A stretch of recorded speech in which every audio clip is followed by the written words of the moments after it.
So today we got, well, it's 72. We got to 72. Those who do not understand emptiness are not receptive vehicle for liberation. And now this text describes selflessness. So saying just selflessness of phenomena. So the subtle selflessness of phenomena. So without understanding that subtle selflessness, subtle emptiness of phenomena, we cannot attain liberation. Such ignorant beings will revolve in the existence of prison of 6 classes of beings. So the root of cyclic existence is ignorance. It's not, it doesn't just refer to the mind that's grasped at the self, but also like grasping at signs, grasping at characteristics and so forth. All these are part of the root ignorance, and without overcoming that, we cannot overcome cyclic existence.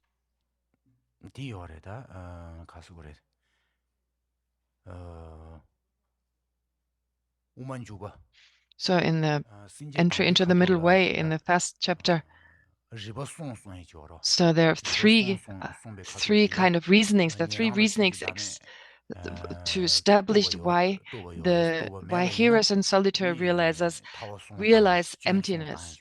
Because if they didn't realize emptiness, there would be 3 contradictions. So this is similar here. This is connected to this. This is related to that. And so in order to understand this, then you have these 3 reasonings from the entering into the middle way. Likewise, in the special insight section of the Lamrim Chammo, as well as in the text, the eloquent speech of interpretative and definitive meanings by Lama Tsongkhapa, Tangalishin Ningbo. So in that text, this is also explained. Now, in order to overcome samsara, we have to, so the question arises, in order to eliminate, in order to overcome samsara, do I have to realize emptiness or not? Do we have to realize the emptiness of phenomena, the subtlest type of emptiness of all phenomena? So in Lama Tsongkhapa talks about this.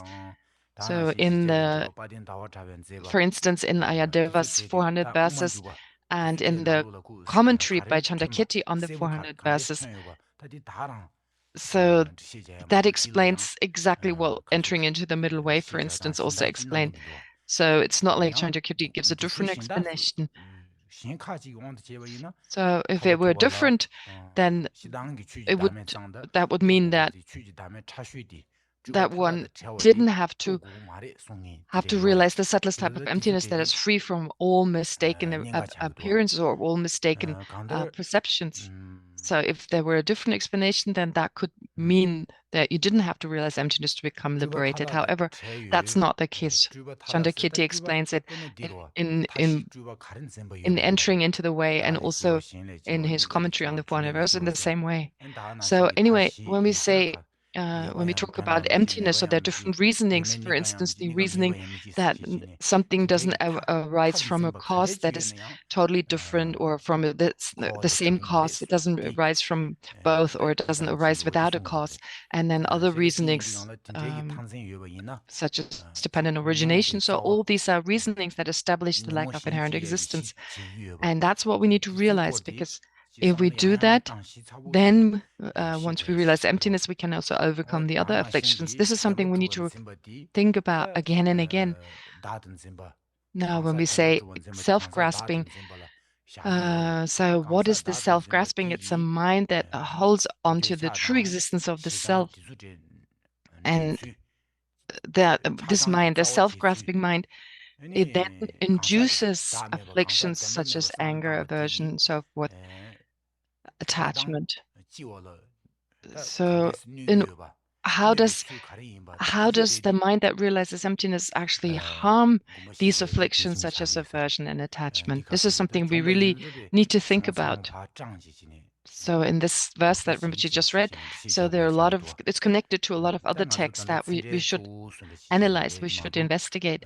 But anyway, we're not going into all these different texts. We don't have time. We'll just go through the verses here. So for instance, in the 6 collections of reasonings, in the special insight section of the Lamrim. So that's investigating those texts. What is the root of samsara? What is it that we need to overcome? What is it we have to overcome in order to do so? In the sense that if we don't overcome this, then we won't be able to overcome samsara. So what is this ignorance? So if we pay some attention, if we pay some attention to that, then we will get a good understanding of all the texts, of all the scriptures. It'll be beneficial in that way, I think.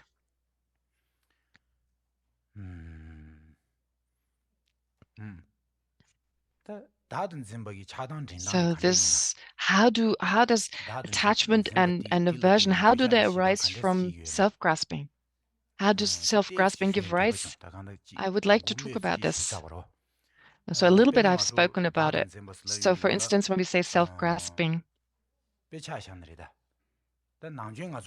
so usually the example, there's an example that is usually cited. So if I give you that example, so there are, of course, other examples that are similar. So when it's a little bit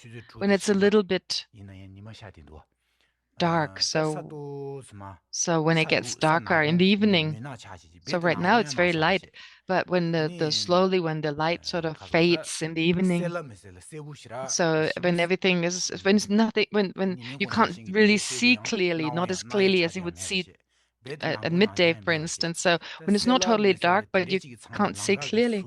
So when you then see, for instance, a rope that's like speckled, so it has like kind of the shape of a snake's body. So if someone were to kind of throw it at the side of the road, and it were also formed in the way it kind of looks like, like the way it's not straight, but it's kind of wavy in the way like of a snake's body, maybe like wavy, like not straight, like lying at the side of the road. So when it's almost dark, but you can still see. So at that time, so when you walk on that street, there's the thought, there's really a snake. There's a snake over there. This thought arises. So when we think, oh, there's a snake, the person who thinks that, so what they see, what they perceive, the snake. So there's a sense it's over there. That's from the side of this object, there is a snake. In the mind of that person perceiving the snake, there's something objectively over there. So this speckled rope that, according to or in our mind appears as a snake, it really seems that where's that snake? It's objectively over there where the speckled object is. It seems there's really truly something there. That's how it appears to our mind. Now there's a sense it's really over there. There's really this object there. So there's really a snake. So especially when it's someone who's scared of, who's afraid of snakes. So in the case of that person, so there's this real snake over there. Actually, there's no snake over there, but this thought, when we have this very strong thought, there's this, is there really a snake? No, there's no snake at all. There's not even an atom of a snake over there. So we can say 100% that this is merely designated by thought. But it seems that although it's just labeled by the mind, by thought, by conceptual consciousness, it seems that there's something from the side of the object, that the object exists objectively as a snake.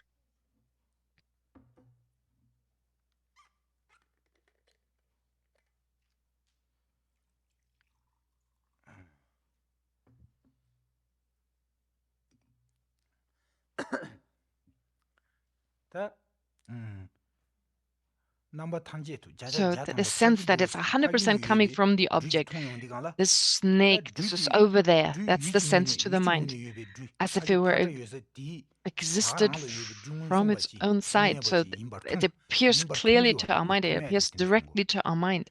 So there's sense that there's a direct perception of an actual snake. That's how it feels.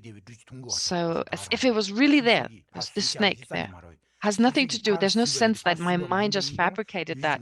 No, it seems it all comes from the side of the object. So at that time, in the second moment, if a snake bites me, then I will die right away. The poison will kill me. So all these extreme thoughts, these exaggerated attitudes, as they're called, or sometimes inappropriate attitudes, so minds that exaggerate, they arise. Oh, I'm going to die. I'm going to have so many problems and so forth. So a lot of negative thoughts arise. It's so dangerous. It's so terrible. So it's like, oh, it's worse than samsara. This is worse than anything that can happen. So our mind, what happens is it arises in the form of this extreme, of this exaggerating attitude, and just sees it as so negative and so terrible and so fearful. So this is called sumiti in Namdo, which can be translated as this extreme attitude, this exaggerating attitude that exaggerates negativity of the object. And that then gives rise, that extreme mind, that then gives rise to fear, to this incredible fear, this panic.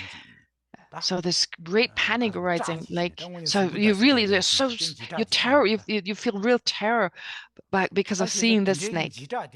So this terror, this panic, this really scared mind, afraid mind, that's scared mind, that arises from this exaggerating attitude. So first, we don't perceive the rope as a rope, we perceive it as a snake. That's the first step. So when we see this snake, when we see this rope, actually, our mind fabricates a real snake. So actually, it doesn't exist over there, but there's a sense, oh, there's a real snake just over there. It's objectively over there. So without realizing that it's just fabricated by the mind. Some people, when people like a snake, of course, some people even eat snakes. So some people, there are people who eat snakes. Some weird people that eat snakes. So therefore, still, although it's just fabricated, that's wonderful. Oh, maybe I could eat some snake. It's so beneficial. It'd be so delicious and so forth. So again, the mind fabricates, the mind imputes, designates being delicious and so forth. So then the mind exaggerates. Oh, this is so wonderful. This is so delicious. Again, an exaggerating mind, or the exaggerating mind arises. But this time it exaggerates the positive aspects, which gives rise then as the third step to attachment. Oh, I can drink the blood of this snake, I can eat its meat, its flesh, and so forth. So in that way,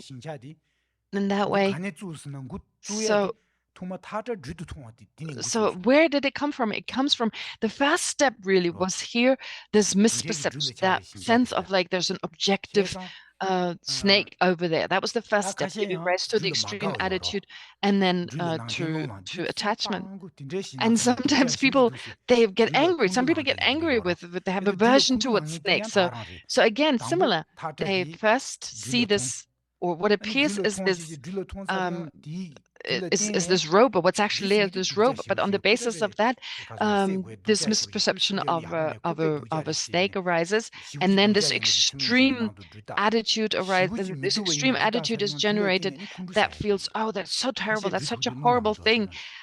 Seeing it as totally negative, which then gives rise to aversion, gives rise to anger. A person gets anger.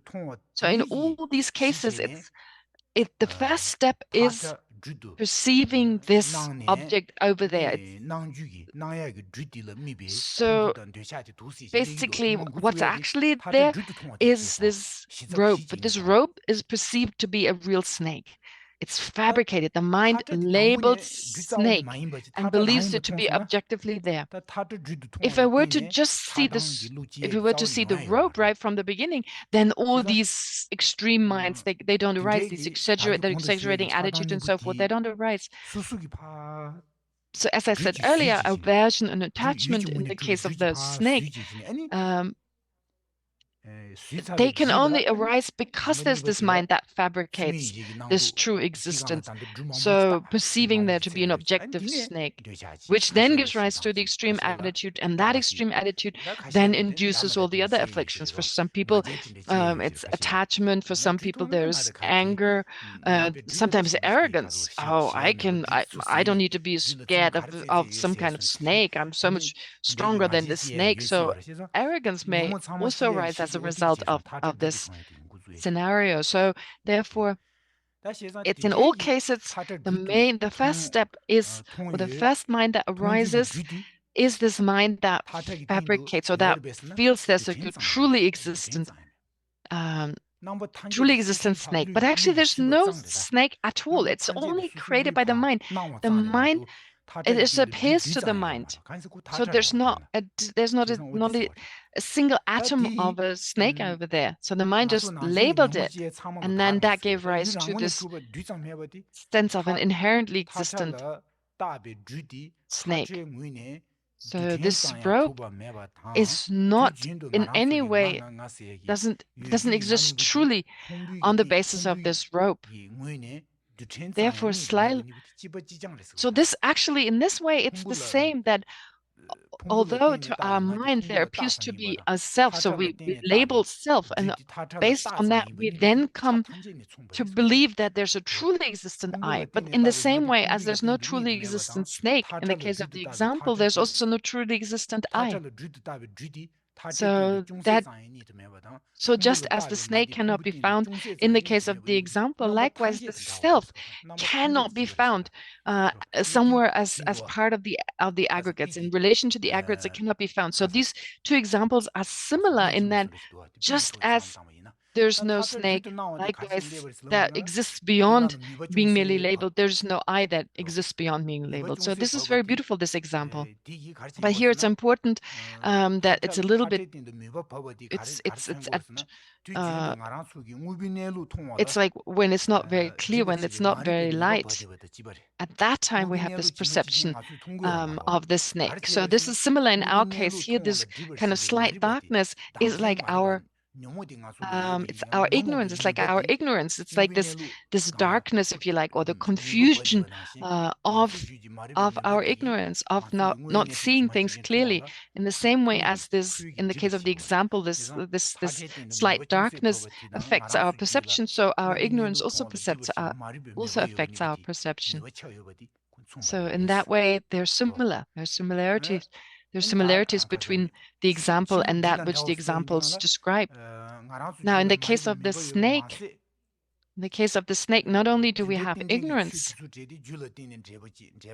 also this understanding that on top of that, we come to understand that first there's this imputation, the labeling, then there's the ignorance. So that gives rise to this. So that is the sense, therefore, that is truly there. There's truly a snake. So it exists by way of its own character and so forth. So here in this case of the example, so likewise, this happens also when it comes to our self. The self, that it seems to be, we label the self, and then we perceive there to be a truly existent self. These two are similar in that case. So when we label something, then we perceive it, after that we perceive it to exist truly. So based on cause and effect, that there's a cause that gives rise then to the misperception, that gives rise to the afflictions and so forth. Similar to the example here, the snake and the rope, when we perceive an object, when we see some things, because of our ignorance, not being able to see things, we perceive things in a mistaken way. We perceive things to exist truly, to exist objectively. So if we think about the example and that which describes, it may be beneficial. So then, verse 73, when this emptiness, as explained, is thus meditated upon by yogis, no doubt there will arise in them a sentiment attached to others' welfare. So when we say meditating on great compassion, so when we directly meditate on it, so we think of the suffering of other sentient beings, and reflect on the fact that other sentient beings don't want to suffer, that they want to be happy. Also, that they're like me, not just like me, all sentient beings are like myself. So that there's no difference in that. We all want to be free from suffering, and we don't want to be free from suffering, we want to be happy. This is true for all of us. So we share this instinctive, this intuitive kind of wish to be free from suffering. And then based on that, we give rise to love.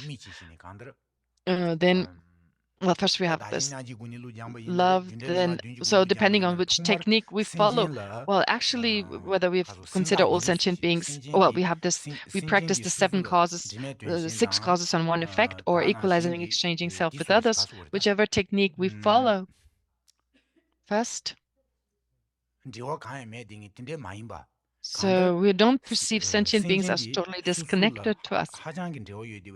We have a sense that we're very connected to everyone, sentient beings, that they've been really kind to us in the past, that they're very kind to us now. So meditating on that, on the basis of the two techniques, then we're able to generate that closeness.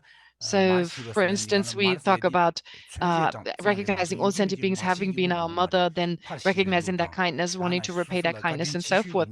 So we don't have to, it doesn't have to be our mother, but we can focus on anyone who's been extremely kind to us, to focus on the fact that someone has been so kind to us. So remembering that time and again, how much they've done for us. So once we remember that kindness, once we reflect on the kindness, then this wish arises, may I be able to benefit, or maybe be able to repay that kindness. Now here, so if when this emptiness is explained, when we meditate upon this, no doubt there will arise in them a sentiment attached to others' welfare. So here, this is talking about emptiness being, meditating on emptiness, that will give rise to compassion. So how to do this? So first of all, we all have grasping at the self. We have self-grasping. We are under the control of this ignorance, and we're under the control of the other afflictions. So all our problems, we have so many problems, so many difficulties. And this is the same for others. We are blinded by ignorance. So because of ignorance, our eyes of wisdom are not functioning. So we've become blinded. We are blinded, us and all sentient beings. So this we have to understand. So then when we understand emptiness, we also get a sense that all sentient beings, especially those who are uncontrollably reborn in samsara, they're like blind. They don't see. They're these poor beings who have no, who are caught in samsara, who have no freedom. And there's a thought of these poor beings, like they have no control. There's nothing they can do, and compassion arises. So in that way, thinking of emptiness, it's because of emptiness. So on the basis of an understanding of emptiness, then we can really generate compassion. So emptiness is very powerful here. This is what it says here, that emptiness can really help us to generate more compassion. 74, towards those beings that have bestowed benefits upon me in the past, such as through being my parents or friends, I should strive to repay their kindness. So here, this is about 6 causes and 1 effect. This one technique. So everyone has been my parent, my friend. They've been so close to me in the past. So this is one technique that is described here. So in so many times in the past, sentient beings have benefited me so much. So we should think about this. So in this case, we have to also remember that our mind is a continuum that has no beginning and no end. So a clear and knowing mind that has always existed. And so when our body and our mind separate, then we go on to the next life. We take on a new body. And so this has happened since beginning this time. And so there's no beginning to us having had parents.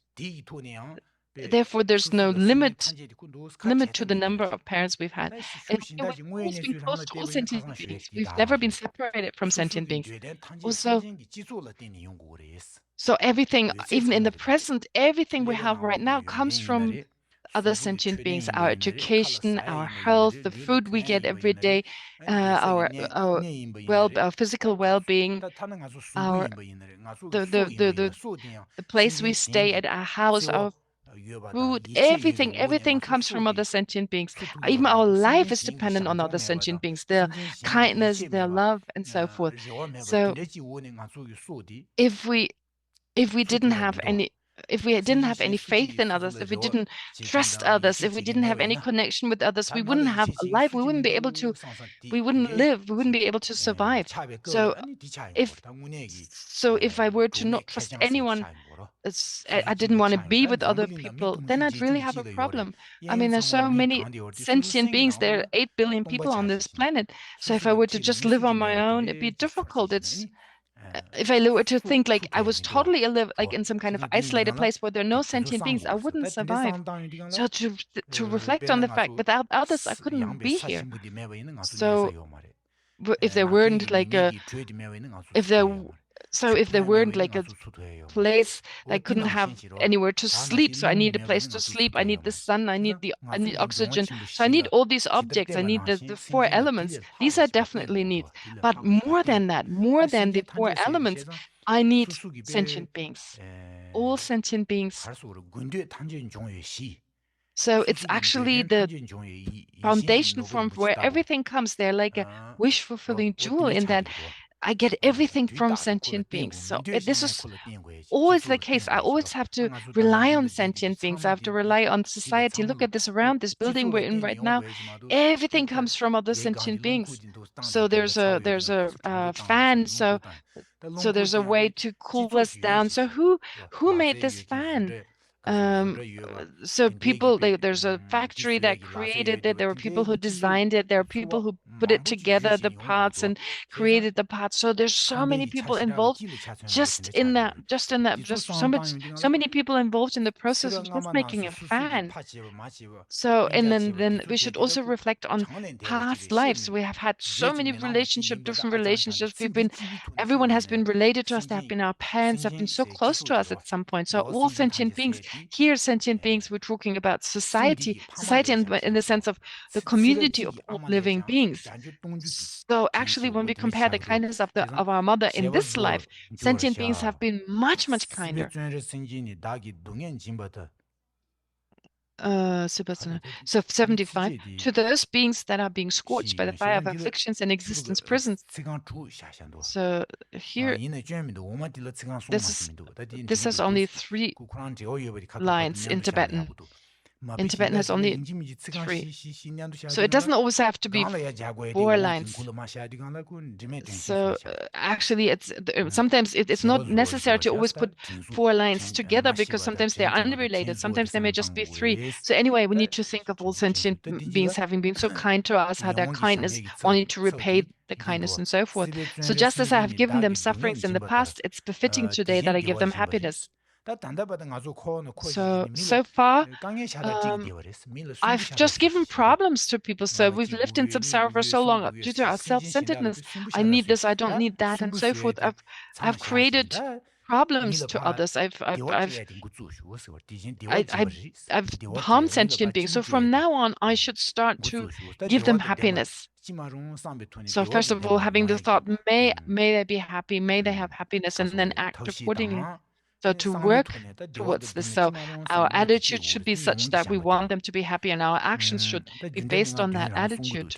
So this is really this is the technique of the 6 causes and 1 effect. 76, the fruits which are desirable or undesirable in the form of fortunate or unfortunate birth in the world, they come about from helping the sentient beings or harming them. So when the way we act towards sentient beings, so if we help sentient beings, if we benefit sentient beings, then we'll experience fortunate birth. If we harm them, we experience unfortunate birth. There's like this connection between this. So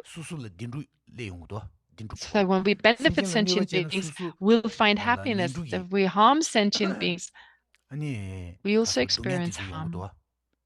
So suffering arises as a result of harming others. Isn't that amazing? So if we benefit someone, so if we benefit another person, I gain the benefit. So I want the other person. Actually, our attitude is I want to benefit the other person, but actually I get the benefit. Isn't that amazing?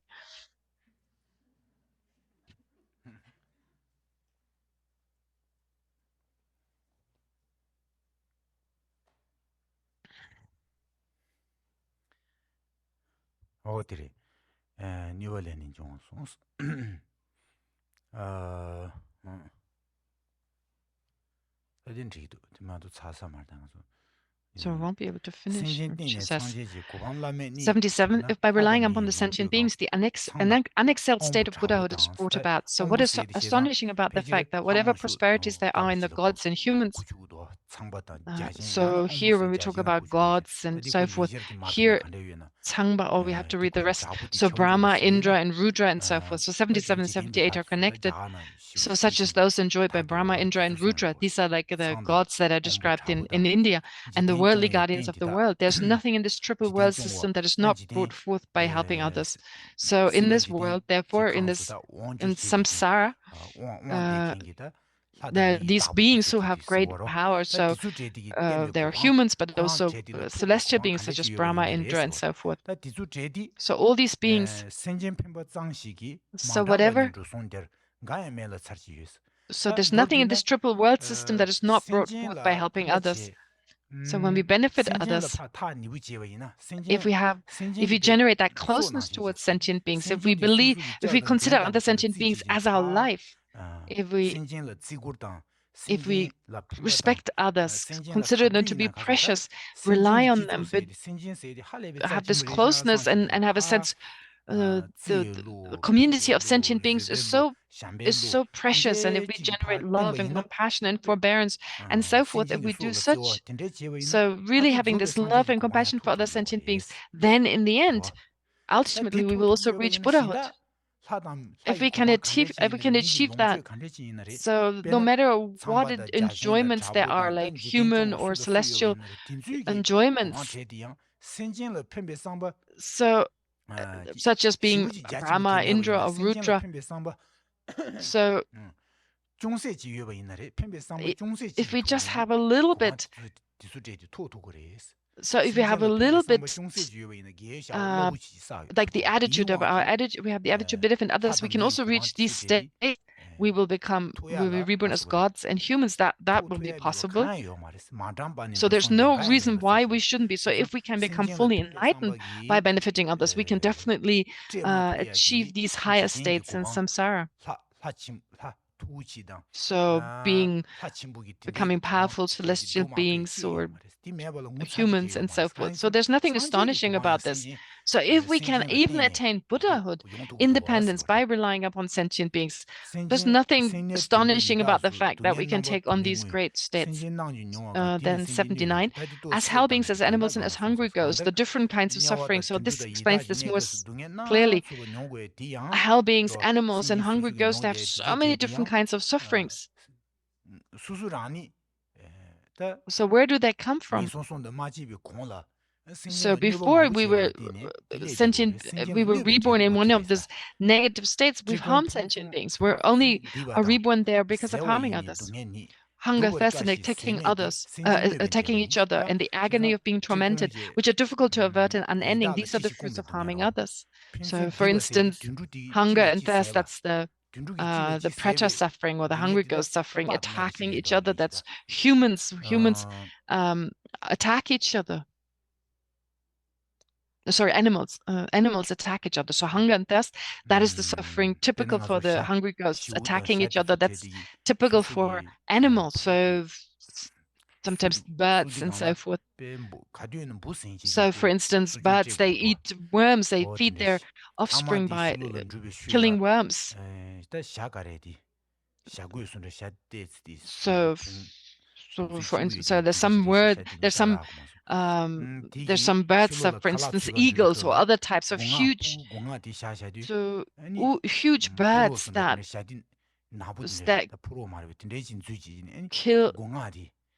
kill other animals.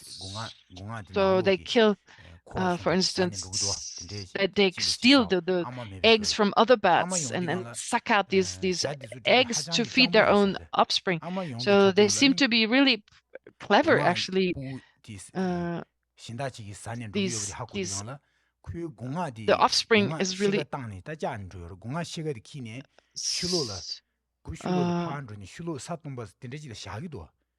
so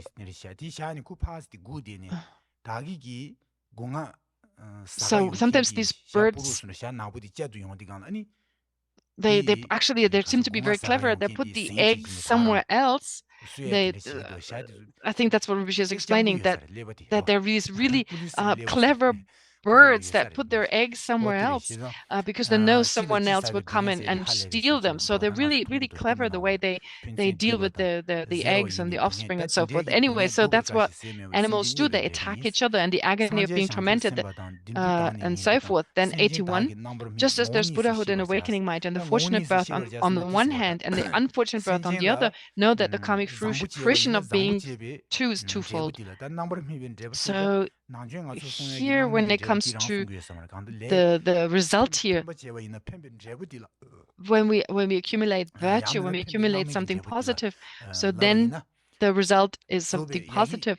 So just as there's Buddhahood and awakening mind, so then the fortunate birth and the unfortunate birth, so they all come from other sentient beings. So unfortunate rebirth is the result of harming other sentient beings. So there are two kinds of results, basically harming and benefiting sentient beings. You have two types of results. So how do I rely on sentient beings? That's the question. So how can I respect them? How can I consider them to be precious? How can I look after them? So support others, it says in 82, support others with all possible factors. So there's gungi, there's a mistake in Tibetan, there should be another sa. Anyway, so protect them as you would your own body. Detachment towards other sentient beings must be shunned as you would a poison. So we should give everything. If we can, whatever we have, we should give, let it go for the benefit of all sentient beings. So we need to rely on other sentient beings in that way. We should protect them. We should consider them to be really precious. So for instance, when we talk about generosity in the Lamrim Chenmo, for instance, it talks about, for instance, Asanga is quoted in the Lamrim Chenmo, and also sutras are also cited. So there are many different quotes on this. When bodhisattvas' generosity is such that it's very effective and very intelligent. So here, when we say generosity should be practiced with wisdom. So not giving everything to sentient beings. That's not what generosity is all about. We need to be clever. We need to be intelligent when we practice, so giving everything, our food, our drink, everything, so to become beggars ourselves. That's not what it means to be generous. So for instance, a bodhisattva's generosity, so we don't need to give up our body, for instance, when someone asks us to give our body. So if our great compassion is not sufficient, so we need to have a certain degree of compassion until we can actually give up our body. It's not okay to just give it away. Even if the other person wants our body, there needs to be a specific necessity. There are cases when it's okay, when giving up our own body is not as so if it benefits us to gain greater benefits. So if giving up our body versus keeping our body is more beneficial, then it's okay to give up our body. So again, the same is true with regard to objects. Is it suitable to give this away or not? We need to reflect on this. There's a lot of reflection required. So in terms of our attitude, the time, the situation, all this needs to be considered before we should practice generosity. So, for instance, if you give food to a bhikshu after lunch, so if you give them dinner, that is not appropriate. That is not considered to be an appropriate or suitable object of offering.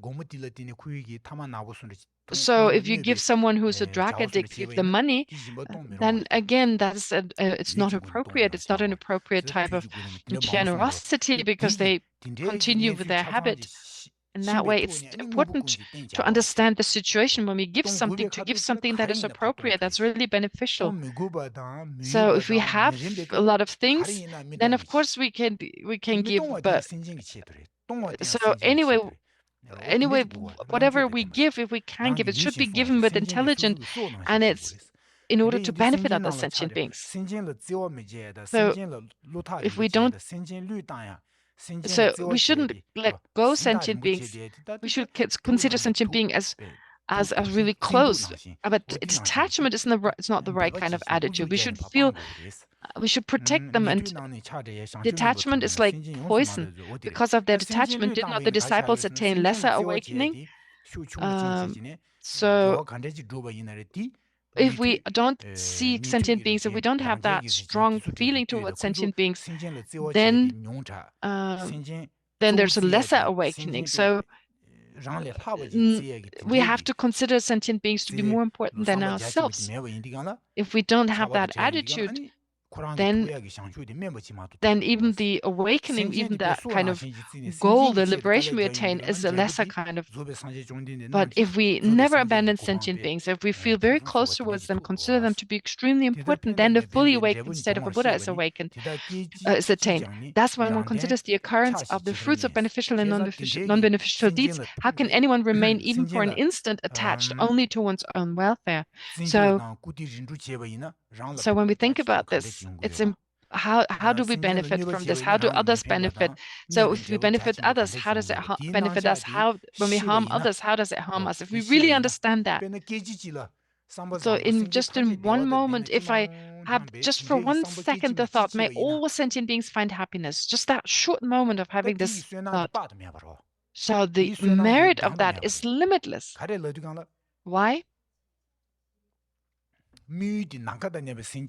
Because my focus is all sentient beings that are limitless. So if I have the thought, may they all be happy.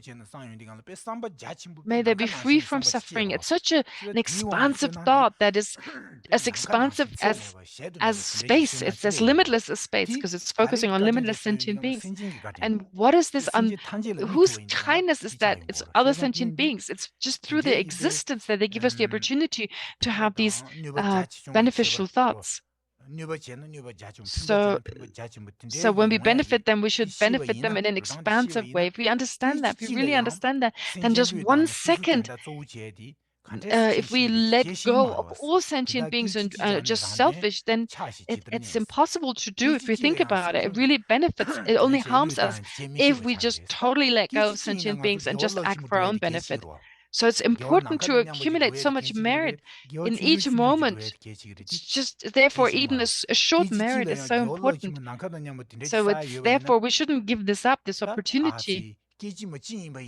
So it's just 1 second. 1 second gives us such an opportunity to think of all sentient beings. So how can anyone remain even for an instant attached only to one's own welfare?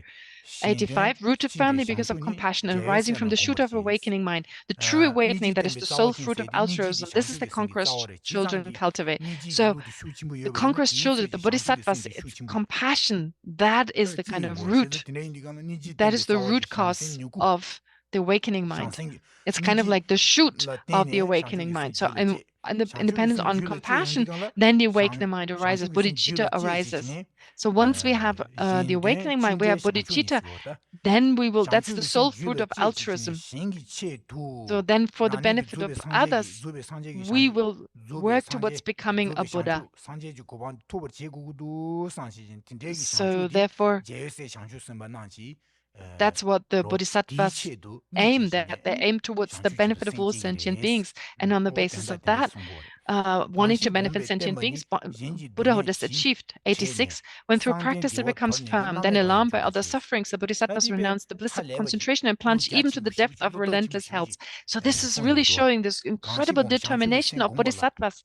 So when they, after having meditated on the awakening mind, when the awakening mind has arisen, so when it's there, unchangeably there, without degenerating, so then once it's so stable, then when others have sufferings, when they are alarmed by others' sufferings, bodhisattvas, when they're alarmed by others' sufferings, so here, when bodhicitta is very firm, when it's become stable, then we take on the suffering of others. We're happy to take on the sufferings of others in order to free them from their sufferings, so that they will not experience. We'll be happy to take it on, to take on the suffering. So for the benefit of others, we we sacrifice ourselves as much as we can. So we're happy, be blissful, that we be so happy to benefit others, to take on their suffering so that they don't have the experience. And this is much greater than the bliss of concentration. Even there's this incredible bliss that bodhisattvas could experience. They are able to renounce that. They're able to sacrifice that, give it up. And instead,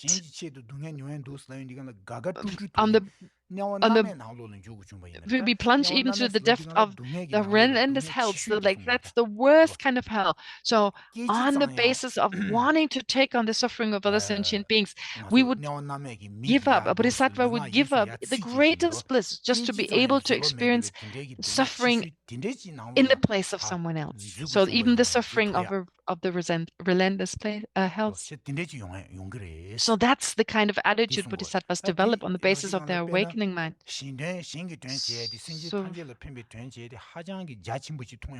So when we benefit all sentient beings, this kind of attitude is so expansive, it's so vast, so extensive.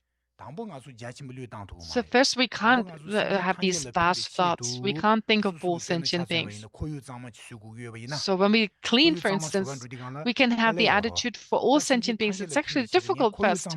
So I'm going to clean this environment. I'm cleaning this place.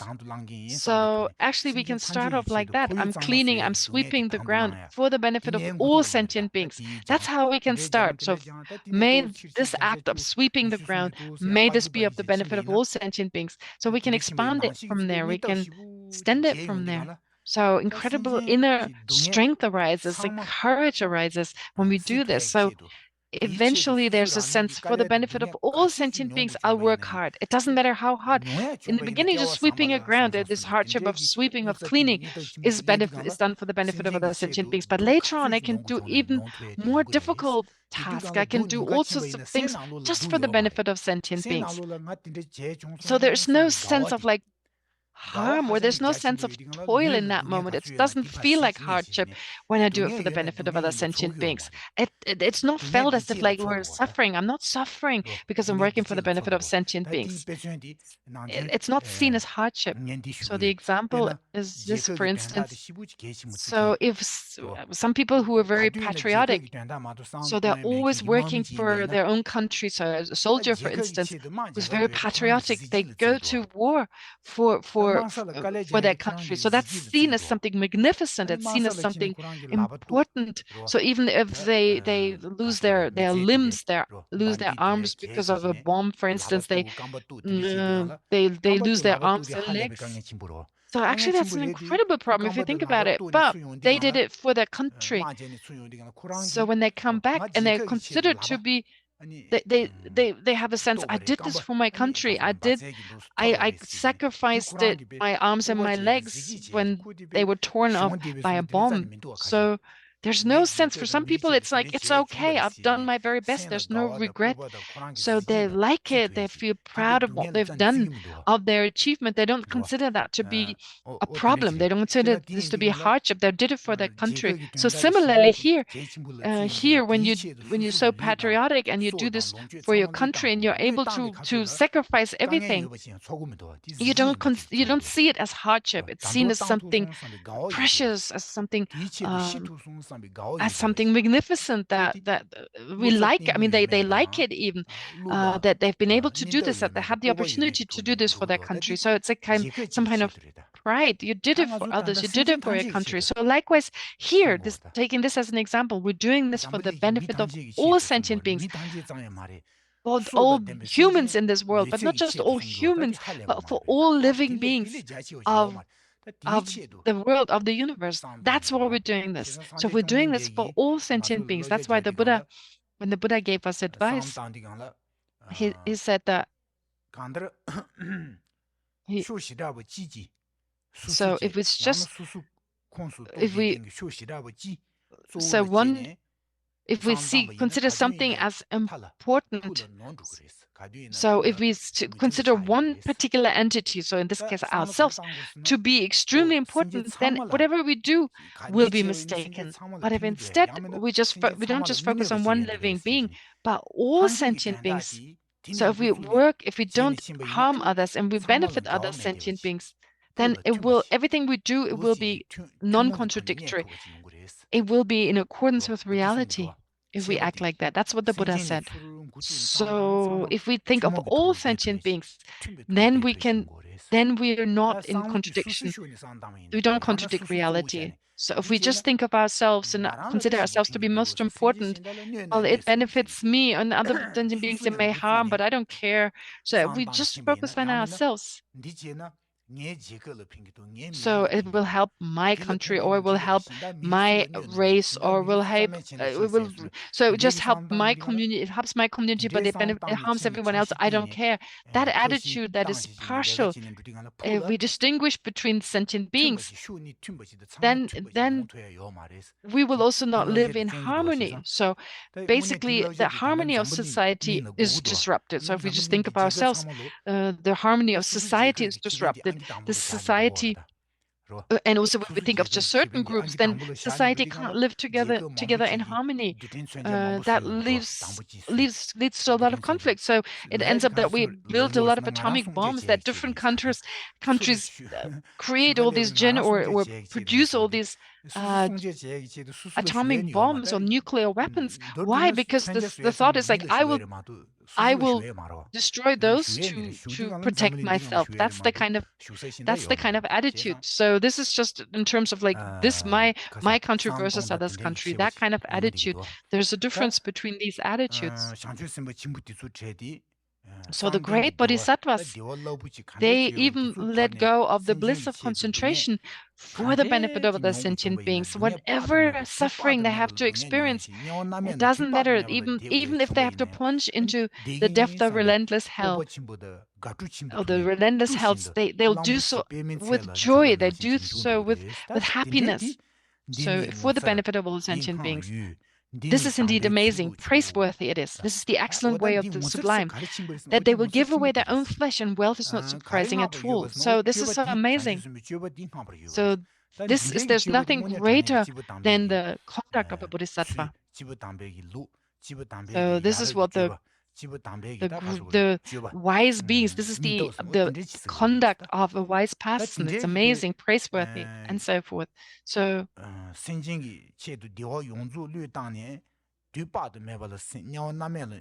therefore, we would, even if we have to let go everything and we're reborn in the lower realms. So actually, we think about it, actually giving away our body. If someone really plunges into the relentless hells for the benefit of others, then giving our body, it's nothing amazing actually, or just giving away some things or some wealth. That's not surprising. That's not so great. Actually, of course, giving our flesh is amazing, but if you go as far as plunging into hell, that's really amazing. Those who understand this emptiness of phenomena, yet also conform to the law of karma and its result, that is more amazing than amazing. That is more wondrous than wondrous. So here, understanding emptiness. So we're saying from within emptiness, that understanding that everything is empty. So when we really understand that, so I really understand what emptiness means. So, and on the basis of understanding emptiness, we still conform to the law of karma and its results. That is, so if we really act according to the law of karma and its results, so in the sense that our understanding of emptiness does not contradict the law of karma and its results, so that they're seen as both fitting, that both make sense. So although phenomena lack inherent existence, the law of karma and its result is valid. In fact, it exists because phenomena lack inherent existence. So basically, understanding of emptiness, that supports our understanding of the law of karma. And that is, from the point of view of wisdom, is more amazing than amazing. That is more wondrous than wondrous. So previously, we talked about the wisdom, the method aspect previously. So working for the benefit of other sentient beings, benefiting them. Here, this is talking about the quality of wisdom. So our wisdom benefits, of course, our method. So if we have an extensive wisdom, then we have extensive method.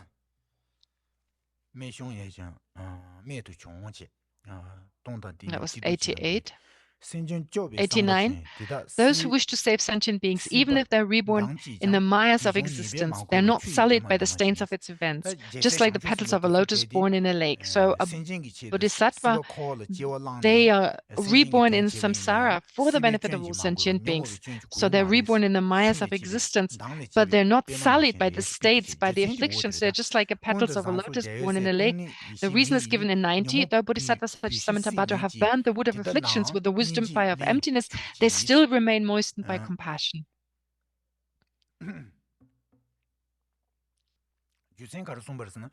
So the reason here, so Samantabhadra, so the reason explaining verse 89, so the bodhisattvas such as Samantabhadra, they have burned the wood of afflictions. So it's the internal afflictions because of having realized emptiness that is very stable in their continuum, and they're awake. So this is the mind realizing emptiness that is conjoined with bodhicitta. So this is so stable, it cannot be lost. So this mind realizing emptiness, it's an incredible force, an incredible power. So it burns the wood of all afflictions in the continuum of this bodhisattva like Samantabhadra. And even though their body is still in samsara, their mind is not under the control of the afflictions because of the mind realizing emptiness. Their powerful mind of wisdom, this wisdom mind that realizes emptiness, that is able to burn the wood of afflictions. So the faults of samsara don't affect them, don't affect bodhisattvas. So we are reborn through the power of our afflictions. Therefore, afflictions or samsara actually harms us. So all the different disadvantages of samsara, we experience them. So being uncontrollably reborn, experiencing suffering all the time. So without wanting so, and without wanting so, we accumulate a lot of negative karma. So these are the disadvantages of samsara. This is what a bodhisattva is free from all this. So with the wisdom fire of emptiness, so what is amazing, so this person who's not affected by samsara, so the stronger the wisdom, the wisdom of emptiness, the stronger also become their love and compassion. So they're not reduced by their realization of emptiness. So with their afflictions being reduced, their afflictions being reduced, being weakened, being overcome. So in its place, there's more love, more compassion, more forbearance, the awakening mind. All these positive qualities, they are not reduced, but they become stronger because of the mind realizing emptiness. Not only so the afflictions, in the place of the afflictions, now these incredible qualities are generated and they become stronger.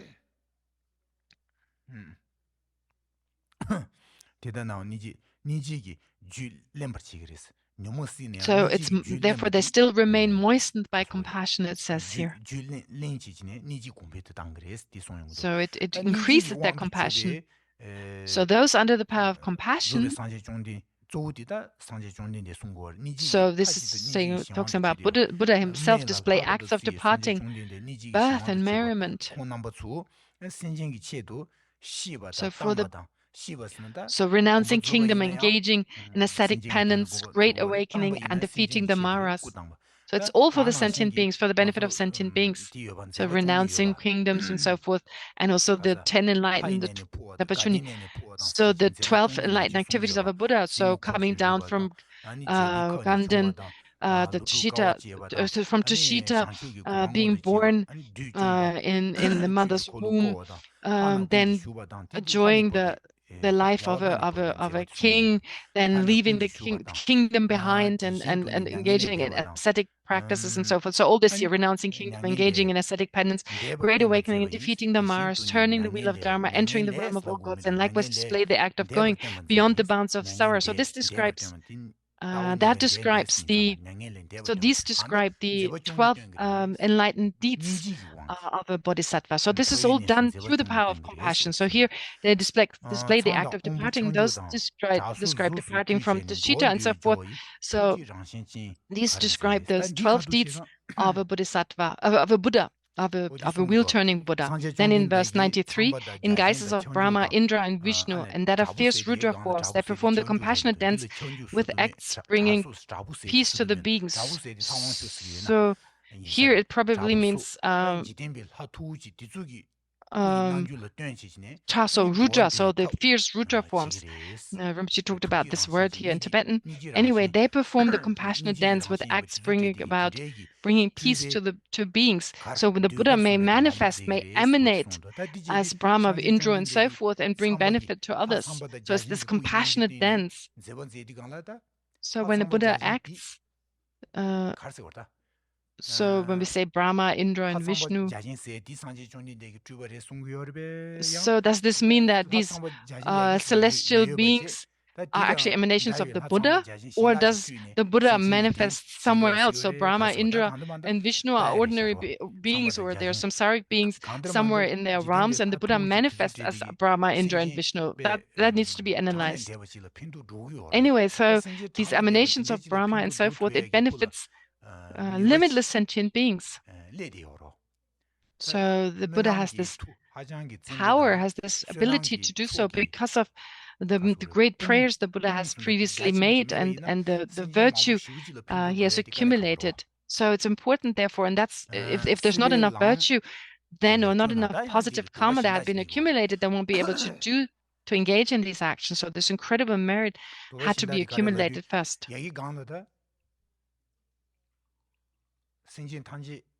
So before we talked about the verses previously talked about working for the benefit of all sentient beings. So to attain liberation or to attain Buddhahood for the benefit of all sentient beings. And saying that, for instance, heroes and solitary realizers don't have the same love and compassion or determination to benefit other sentient beings, so they reach a lesser kind of awakening because of not having the same determination. So here, actually, it says that that liberation is the final goal.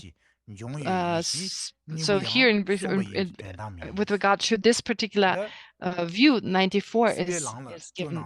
So for those disheartened on existence road and so forth.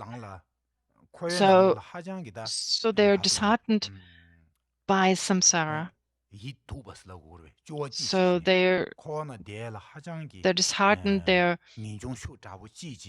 disgusted by samsara. They just want to be free from samsara. So if it's only self-liberation, if they only aim towards self-liberation, if someone has that strong attitude who wants to become a hero or solitary realizer arhat. So if there's someone who doesn't have an attitude that doesn't include the welfare of all sentient beings, then this, for some beings, it is explained that this is the final goal. This is the final goal. For their respite, the two wisdoms that lead to the great vehicle had been taught there, however, not ultimate. So that's here, what it means is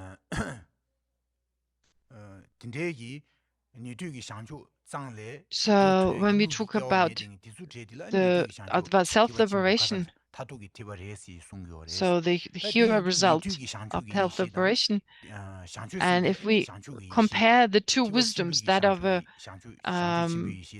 person on the universe, on the fundamental vehicle, and those so those on the bodhisattva path, those are two wisdoms or the two results that these two wisdoms give rise to. Well, saying that both are final results, that is not definitive. It needs to be interpreted. Not both are final results. Self-liberation and Buddhahood are not both final results. So saying that the fundamental vehicle is a final vehicle, that is not the case, because those who attain self-liberation will also enter the bodhisattva path and will become Buddhahood, will attain Buddhahood.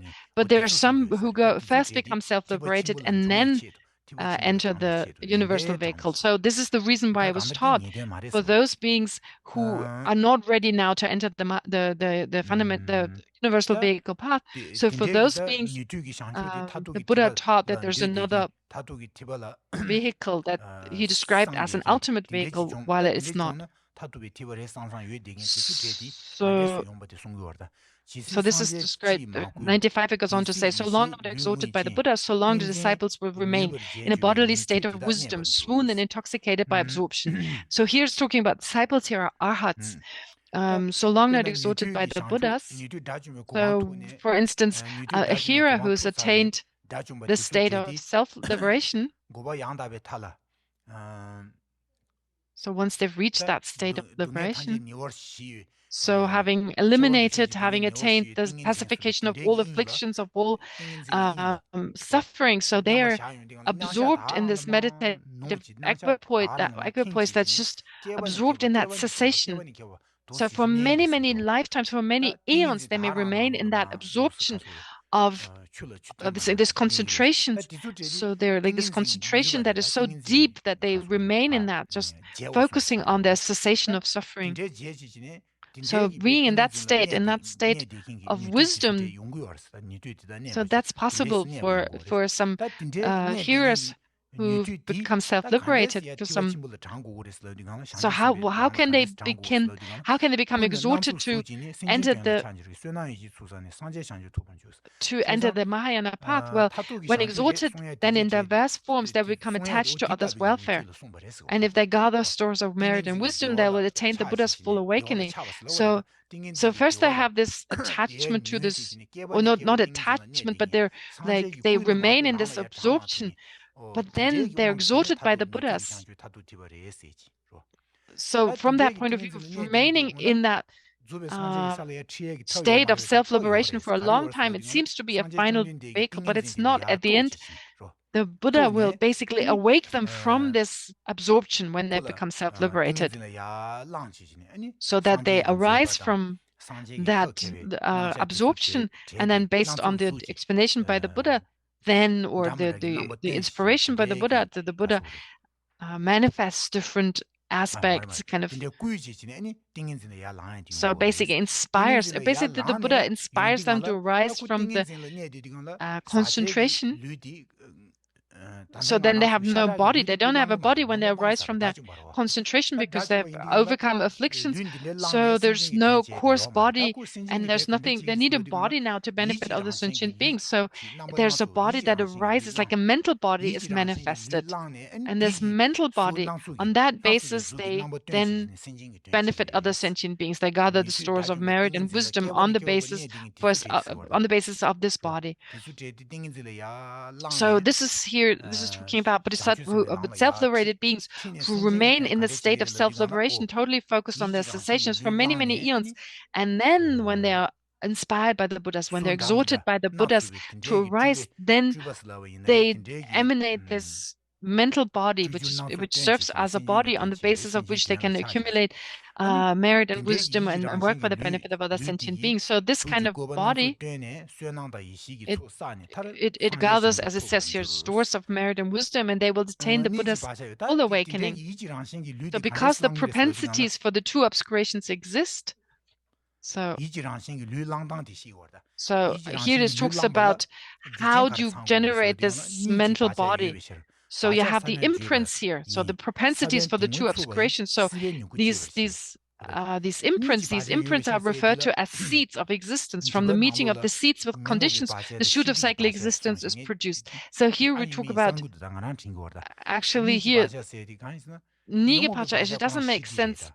So two obscurations doesn't mean sense, because when you say it refers to the afflictive and the cognitive obscurations, you're saying the imprints of the cognitive obscurations. That doesn't make sense. The cognitive obscurations are the imprints.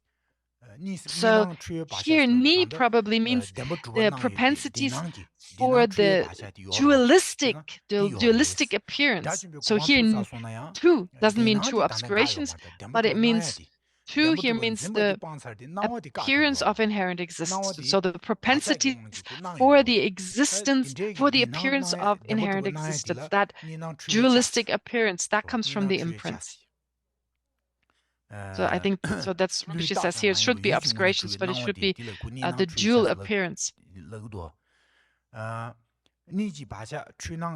So these, because of having these imprints for the dualistic appearance, for the appearance of inherent existence, that's the cause. That's this seed, this imprint. It's like an undefiled kind of imprint. Well, it's a defiled. Sorry, it's a defiled imprint. So this gives rise to the body. So anyway, bodhisattvas that don't die ordinarily, they die in the way, or they take birth under control. They're totally under control doing so. So the reason, because of they have these imprints, especially with regard to, well, the cognitive obscurations here, or the imprints that give rise to the dualistic appearance. On that basis, they take on a mental body. So we take a body, we take a coarse body as a result of our afflictions. But here, these beings here who've attained liberation, self-liberation, and now enter the Mahayana path, they also take birth in a sense, but it's not the same kind of taking birth, because here it's a controlled process where it's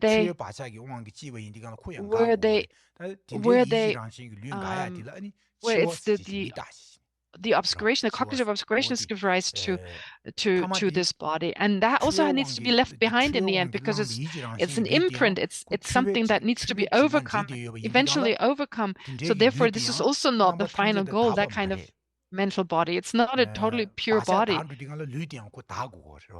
So because we have to overcome the imprints, so the imprints give rise to this mental body, but therefore, because the imprints need to be overcome, this particular body also needs to be overcome. So when you become a Buddha, you leave behind. So a bodhisattva who is taken on this mental body, well, eventually they leave behind this mental body. They need to overcome that, because they overcome the imprints which gave rise to this particular body. So because the propensities for to exist, these propensities are referred to as seeds. From the meeting of the seeds with conditions, the shoot of cyclic existence is produced. So they're born in cyclic existence, in a sense, in a controlled birth. So the seeds, it's not just the seeds, but it's also the wish to benefit other sentient beings. It's this aspiration to benefit others, to also karma, like there's undefiled karma. So undefiled karma, as well as the wish to benefit sentient beings, and the seeds, these propensities, or these imprints, they give rise to this special kind of body. So here, when we say undefiled karma, it's like having power, having the controlling this process. So this karma here means a controlled kind of process, not an uncontrolled process. So then verse 98, the path revealed by the Saviors of the world, and so forth. So what the Buddha taught was for the benefit of sentient beings. It's the Buddhas follow the pattern of beings' mentality. So it's not like the Buddha just teaches thinking, oh, this is probably best or not. I think that's best. No, this is not how a Buddha. This is not what the Buddha thinks. The Buddha doesn't teach everyone the best. It doesn't teach this, considering this Dharma to be the best Dharma. No, it's always in relation to what people need, what beings need. It's in accordance to their mentalities, their needs, their attitudes, and so forth. So, for instance, medicine, we can't say a certain medicine is the best kind of medicine, because certain medicines, well, it depends on the disease of a person. There's certain medicine that doesn't help a person because they don't have the kind of sickness that this medicine can cure. So, for instance, if someone has a cold, you need to give them medicine against the cold, but there are different types of colds, there are different kinds of flus, for instance. So it's all in relation to the disease that a medicine needs to be given. So likewise here, when the Buddha teaches, it teaches in accordance with beings' needs, their mentalities, and so forth. So that's why the Buddha teaches it so many different ways. There's so many different methods, because there's so many different needs that sentient beings have. Sometimes the Buddha It said that the Buddha says that there is a self of person. So he taught like the law of karma, but also said there's a person. Sometimes he talked about, he says there's no self. Sometimes he says there are external phenomena, and sometimes he said there are no external phenomena. So it always depended on the needs, on the predispositions on the interests and so forth of the different disciples. And depends on all these factors, the Buddha then taught what is most appropriate to that person. So that benefits the person. The Buddha only taught what benefited the person the most, given their present situation. So whatever is most beneficial to a person, that's the quality of the Buddha, that he taught what is most beneficial to beings. So in that way, therefore, differ varies among different. So the pattern of beings' mentalities differ variously among the diverse people and so forth. Then verse 99, the instructions differ as the profound and as the vast. On some occasions, an instruction is characterized by both. Though such diverse approaches are taught, they are all equal in being empty and non-dual. So sometimes a profound teaching is given, based on wisdom, and sometimes a very vast teaching is given, so the explanation on the different path and so forth. Sometimes both are taught, so profound and vast teachings are given. So there's so many different approaches, but they're all, although they're different approaches, they're all equal in being empty and non-dual. So here in the end, the Buddha always taught emptiness. So talking about the final state. So in order, so there's no difference when leading a being to the final goal. The emptiness is always the same. So in the middling,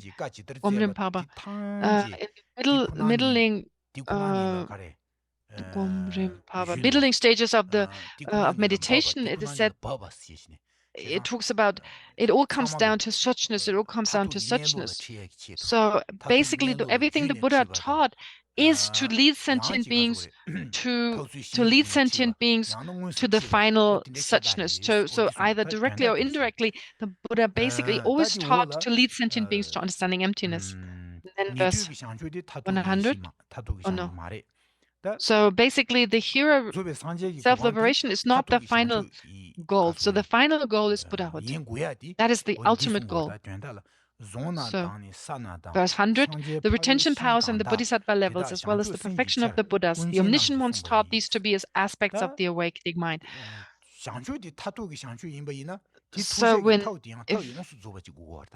So if Buddhahood is the ultimate goal, the final goal, then the methods that lead there also have to be the ultimate. They also have to be the final methods.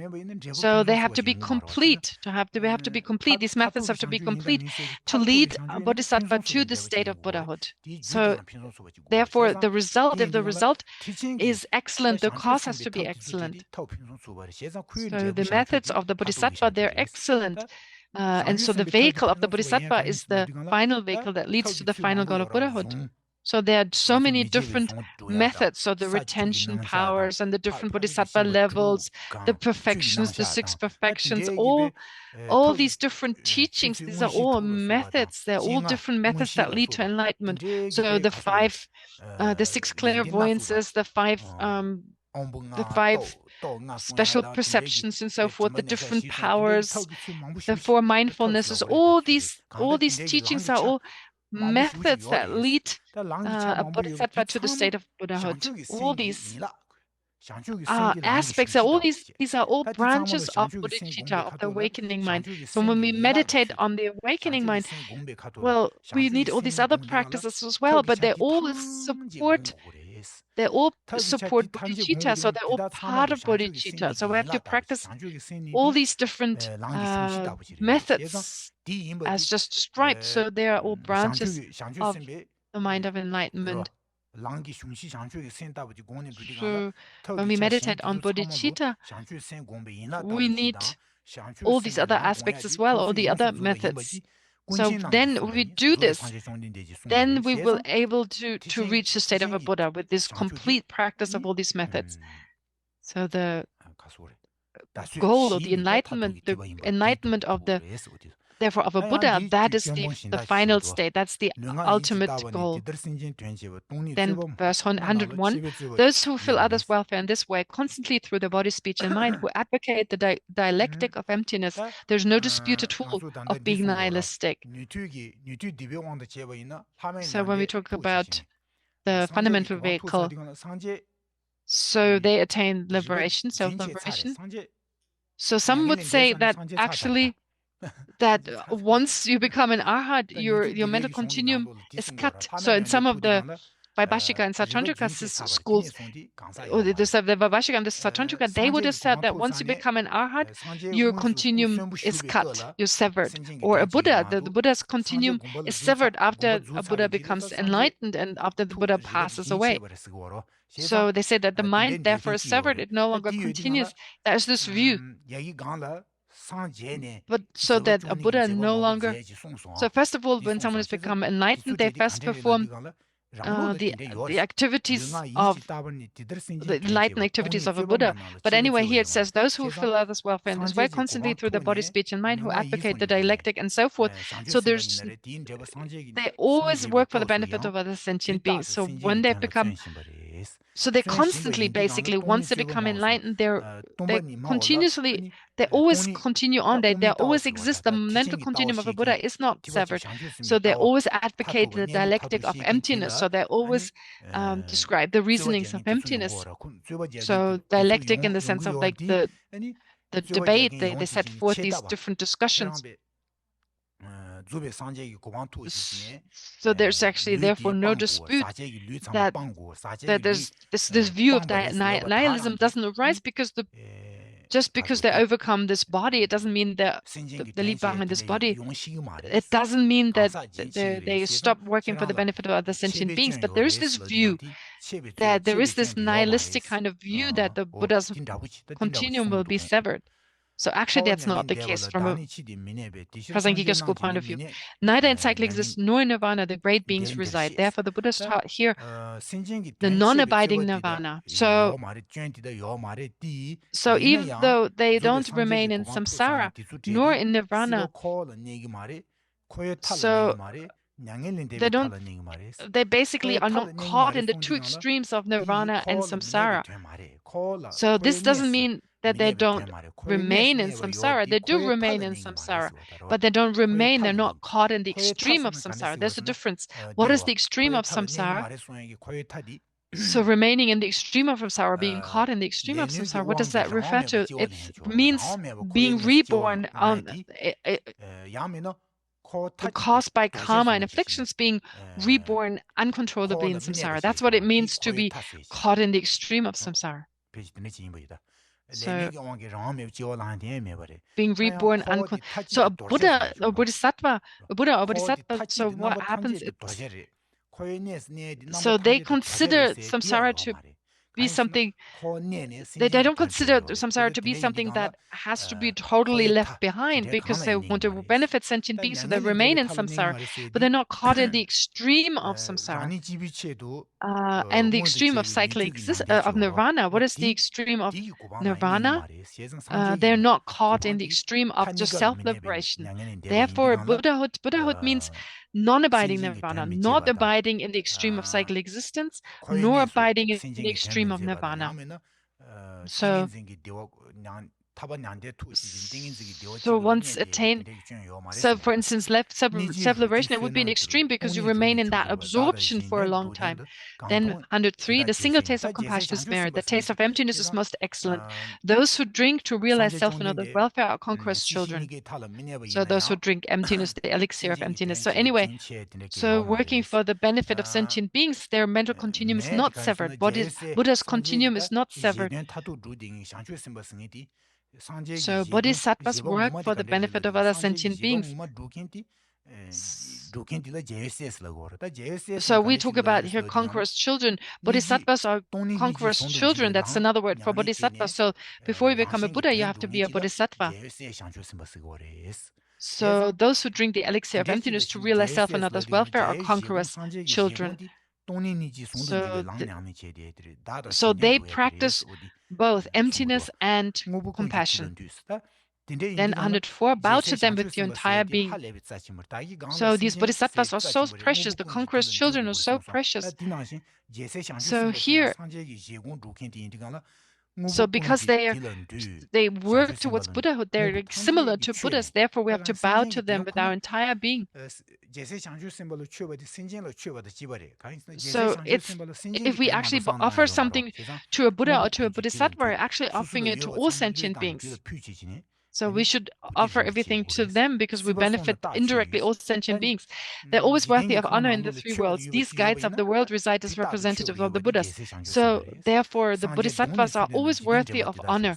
These guides of the world reside as representatives of the Buddhas. So here they're like representatives of the Buddha. So therefore, we should honor bodhisattvas. This is here mainly referring to the bodhisattvas as the representatives of the Buddhas. 105.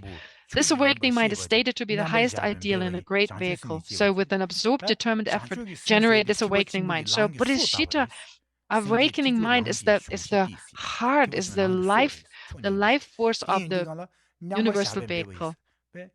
So we should be absorbed with an absorbed, determined effort. We should meditate on this awakening mind, reflect on this again and again in order to generate it in our own continuum. To accomplish self and others' welfare, no other means exist in the world. Apart from the awakening mind, to date the Buddha saw no other means. So this is similar to what it says in the Way of the Bodhisattva by Shantideva. So there's no other method than the awakening mind. Even the Buddha has never seen any other means than the awakening mind. There's no other method to attaining enlightenment. So for the benefit there are no other methods to dedicate ourselves for the welfare of sentient beings. There's nothing greater than bodhicitta, so we definitely have to generate that. The merit that is obtained from mere generation of awakening mind, if it were to assume a form, it will fill more than the expanse of space. So the merit that comes from the awakening mind, it has no limit. It's so vast. So in the same way as there's no limit to space, a person who for an instant meditates on the awakening mind, the heap of merit obtained from this, not even the conquerors can measure. So it's just 1 second, just for an instant. The merit is so limitless, not even a conqueror can actually measure it. So amazing. So there's no way that the Buddha can express verbally what this merit is. 109, a Persian mind that is free of afflictions. This is the most unique and excellent jewel. It can neither be harmed nor stolen by such robbers as the Mara of afflictions. So here there's no sense of self-centeredness. There's this thought of I. It doesn't arise. So a precious mind is free from these afflictions. That's like a jewel. So for instance, in the Way of the Bodhisattva, in the 3rd chapter, it says, so it also says that there's nothing greater than this. So the suffering of sentient beings, so of poverty and so forth. So it's like the greatest kind of jewel that helps us in our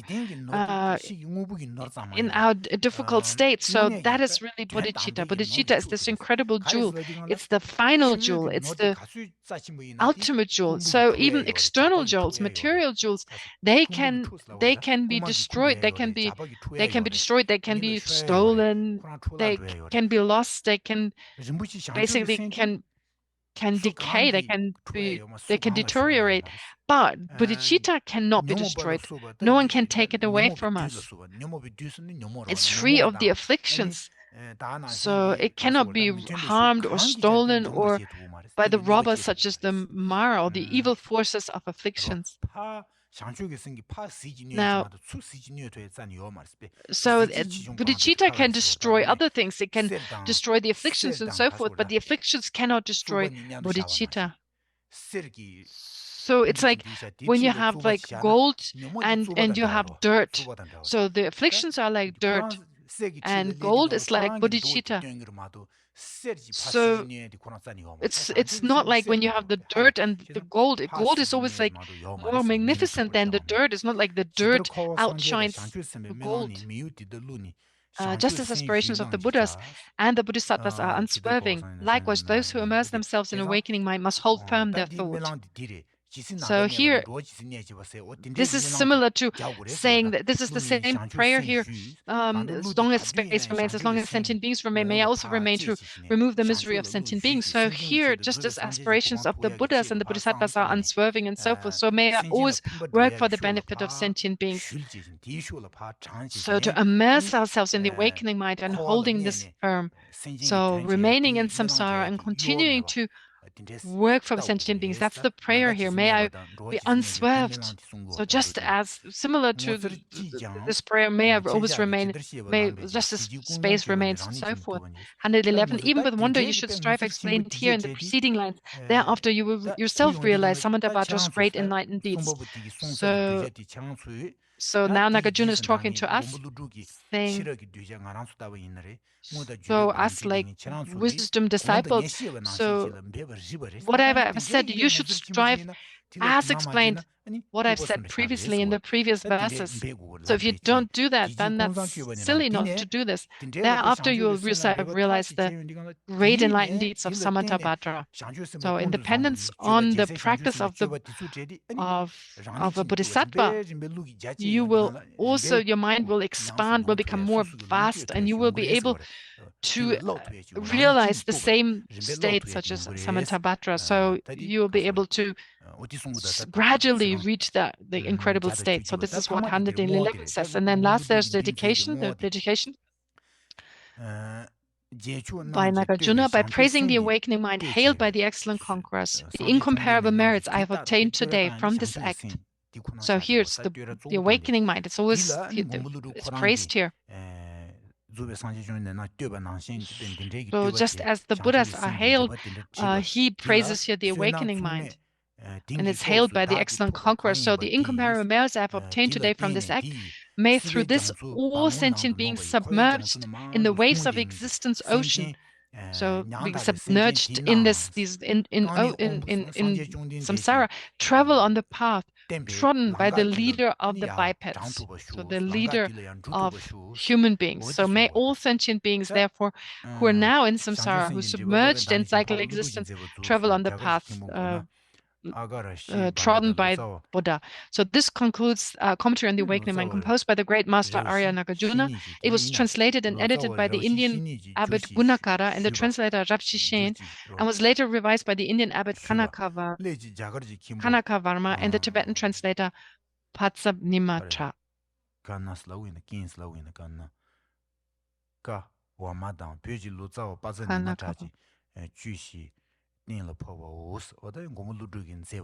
So this is the text. That was the text, the commentary of the awakening. So we are able to finish. I had my doubts whether I'd be able to finish the text.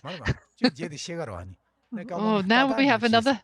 So an hour and a half. I took an hour and a half to finish it.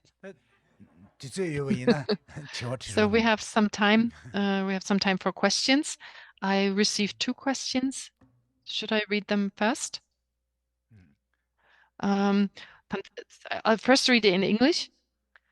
When anger arises towards another, thinking they are wrong, I'm right, how can I more quickly recall the true aspect of non-duality and fully appreciate the felt peace of that recognition? Da condition di diris da pena samsang kondusa du zambalaya da karisam grisna pajumi korono res ngaran dembares da kondushu chembolandu da di kapsu pena chik pena da kasang rumchi soena shin nimegi toni do da nimegi namba yugingi toni kola samdana da semgi shide ligresra da kondushu chembolandu zambala dendewe toni dendewe semgi shide di da nimegi number de la samlodana dela dene chume semgi shidish yora odi kandeski tur lunglang de zambala lung shukchambulang de zambala pagi midi no are nga dembares oda dikasu semgi shide de dan chikana toni dan de semgi shide kandes le tur ta di ngaso sandi tanggudo. So we have to think like this when we are really angry with another person. So this person is wrong and I'm right. So we have this attitude. At that time, first we need to think So maybe maybe they made a mistake. Okay, but that's not the main aspect. That's not the main point. So how does it benefit me? Well, how does it harm me? How does it benefit me? We really need to reflect on that. So if we have really, what harms me? What benefits me? So if we get really angry, it's difficult to think of the path right away, to reflect on emptiness, on the awakening mind. When there's strong anger, we can't think of emptiness right away. It's very difficult to switch. So unless we have very strong habit, we're very familiar with emptiness, we won't be able to deal with it. So when we're really, really angry, so I'm really angry, we should have this thought, I'm angry. So this actually, how does it benefit me? Does it really benefit me to get angry? That thought should arise. So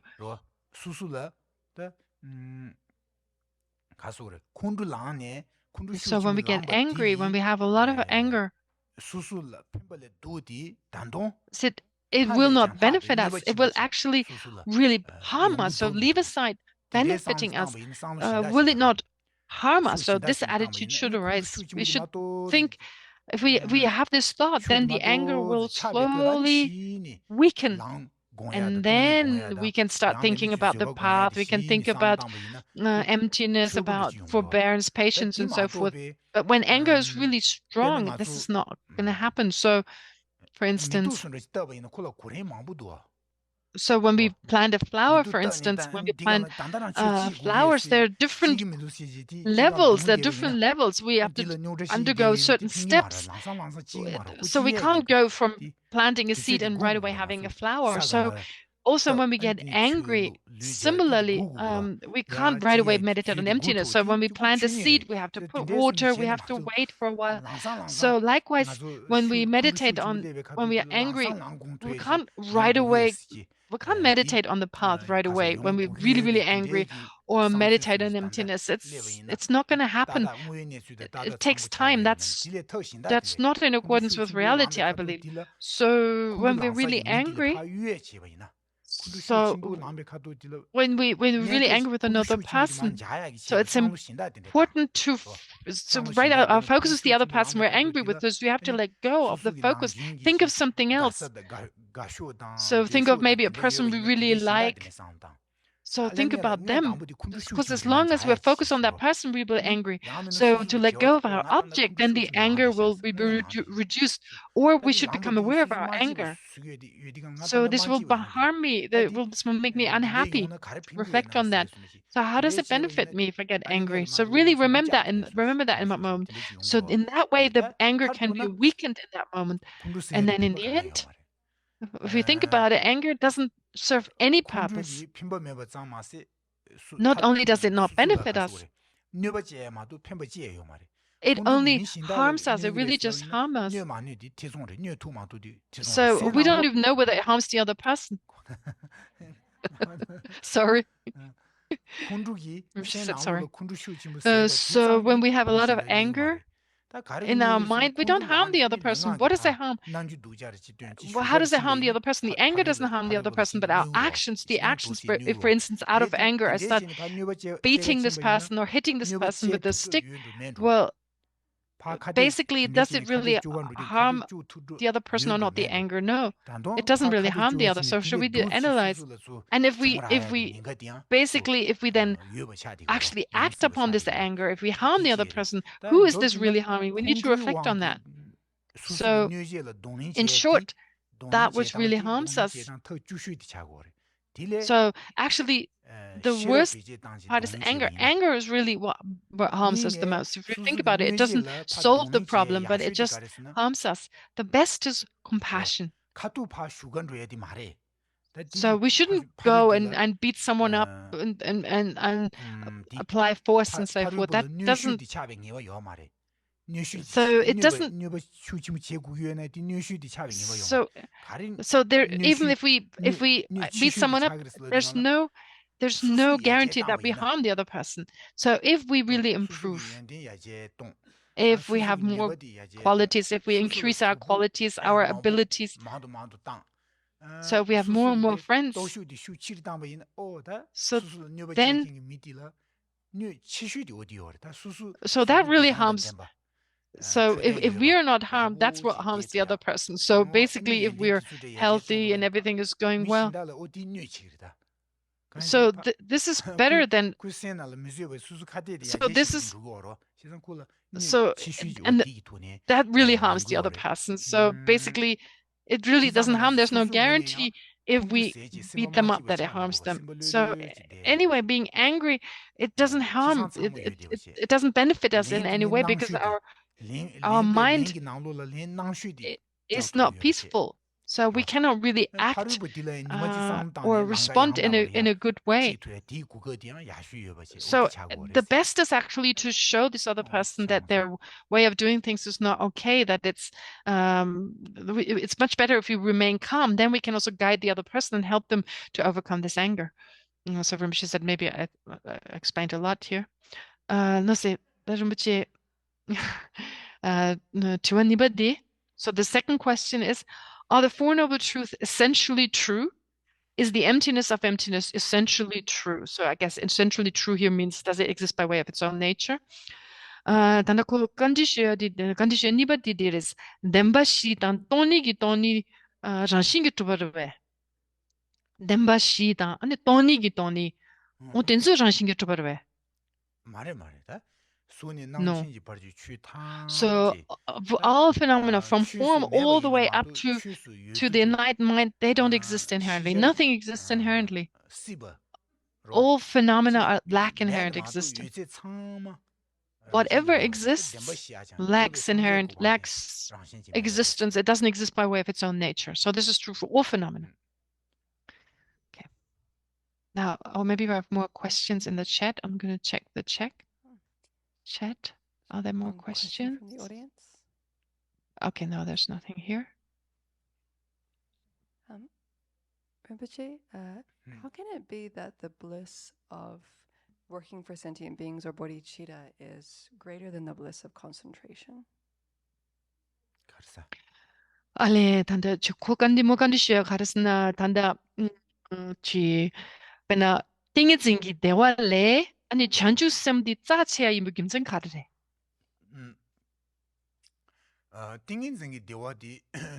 So the bliss of absorption or the bliss of concentration, that so it only benefits us. It benefits us when we have this concentration, we have this experience, this bliss. But bodhicitta, it benefits all sentient beings. So there's a mind that is focused on all sentient beings. So what can I do to benefit for all sentient beings? How can I benefit them? So when we think about other sentient beings all the time, it's a very vast and extensive mind. So there's no more extensive attitude, there's no more positive, more magnificent. So therefore it's so much more precious.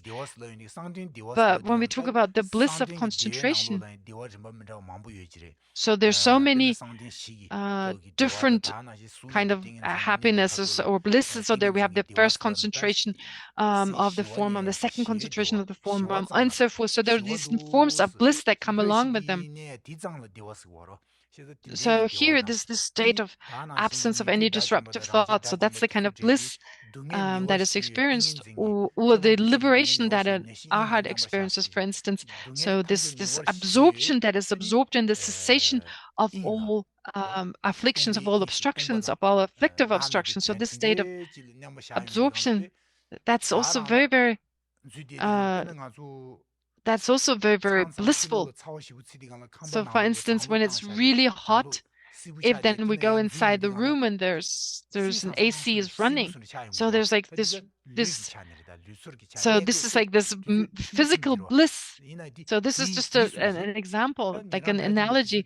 So for instance, those who attained liberation, because they're free now from the afflictions, the afflictive obstructions, so they're just absorbed in this state of cessation.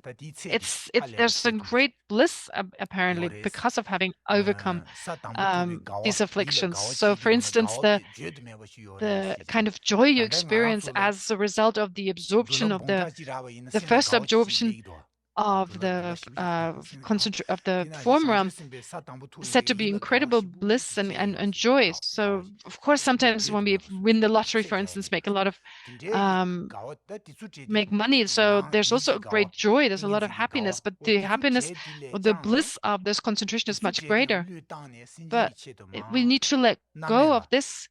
We need to let go of this and instead focus on all sentient beings. So there's nothing greater than this inner strength that is focused on the welfare of all sentient beings.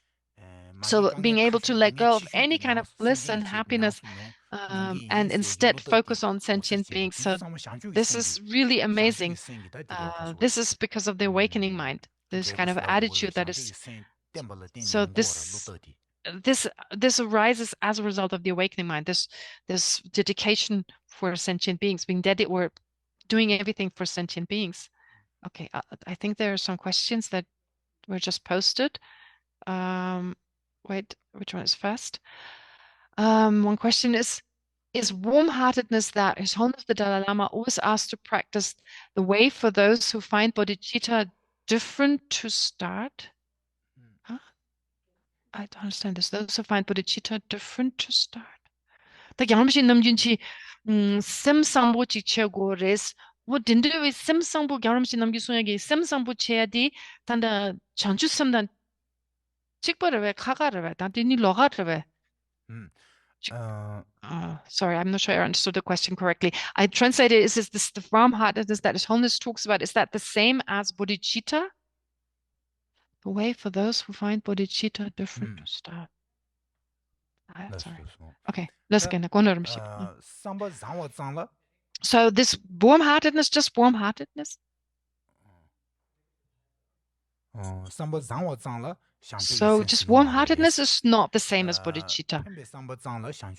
So just wanting to benefit other sentient beings, that's also not bodhicitta. That is incredible. It's amazing to have warm-heartedness. It's important, but that's not bodhicitta yet. So we need bodhicitta that is associated with two aspirations. So compassion that focuses on sentient beings and wisdom that focuses on enlightenment. So not being able to bear the suffering of sentient beings, and based on the wish to help sentient beings to overcome suffering, based on that wish. So I need to do something, I need to help sentient beings. So this altruistic attitude. So right now I cannot do this. I cannot remove the suffering of sentient beings. Only a Buddha can actually effectively help sentient beings to overcome suffering. So for that benefit, in order to benefit sentient beings, to lead sentient beings to liberation, to lead sentient beings to Buddhahood, for that reason I aspire to become a Buddha. So this thought, I want to become a Buddha for the benefit of all sentient beings. May I become for the Buddha? So all sentient beings have suffering. So may I remove the suffering of all sentient beings? May I lead sentient beings to happiness? May I lead all sentient beings to liberation and Buddhahood? So only for the benefit of all sentient beings, just to lead sentient beings to Buddhahood. So for that goal, may I become a Buddha. This aspiration, so this sincere aspiration, may I become a Buddha for the benefit of all sentient beings. That's bodhicitta. So bodhicitta needs to, a lot of qualities need to come together.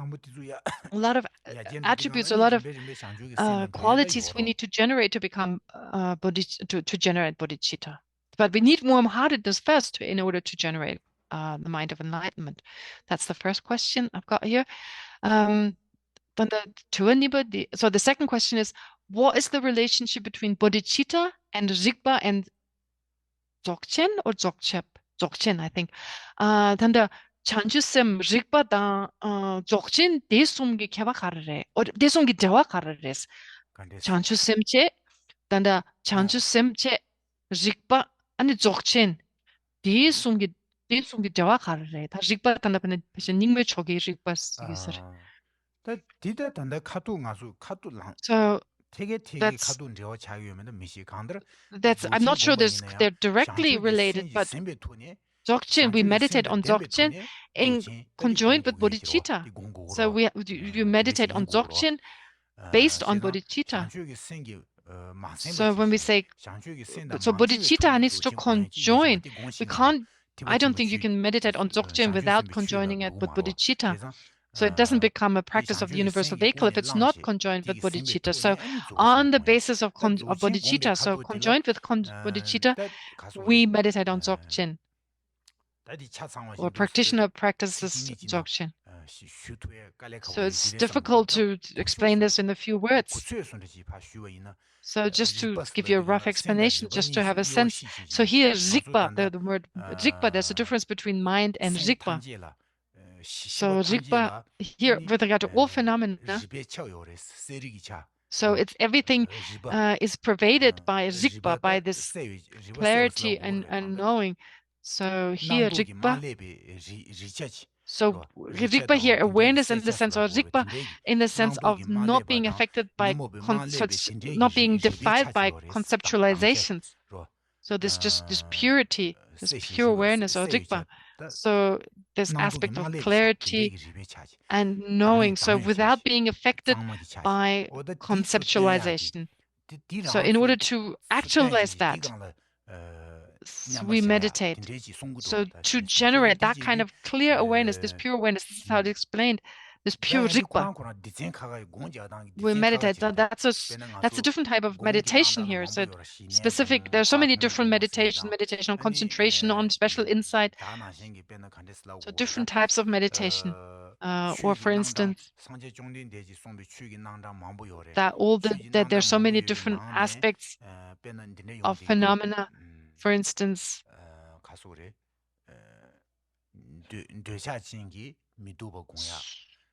so meditating on ugliness as an antidote to attachment, and for a person who's arrogant, to meditate on all the different elements, all the different great elements that we find. So anyway, so there's so many different meditations that help certain afflictions. Or for instance, to dependent arising is also an antidote to arrogance, meditating on dependent arising. So there are so many different antidotes to the different afflictions we have. So there are said to be 84,000. So that means so many afflictions. So the Buddha has taught many different methods to reduce these different afflictions. And so therefore there are so many different techniques, basically. So we need to pay attention to that, understanding that there's so many methods. Okay. We have a question from the live audience. Okay. Thank you, Rinpoche. I was wondering what the difference is between the alaya vijnana and the clear light mind.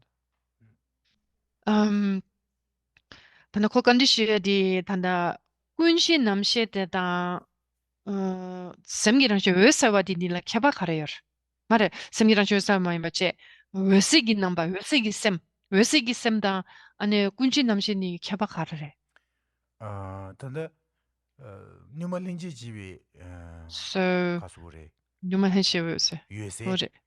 So this the clear light mind, when we say clear light mind, that is explained in the tantric text. So here, of course, this text is connected to the tantric text, but it's mainly a sutric text. So this clear light mind, so sometimes it is described as foundational consciousness or alavishnaya.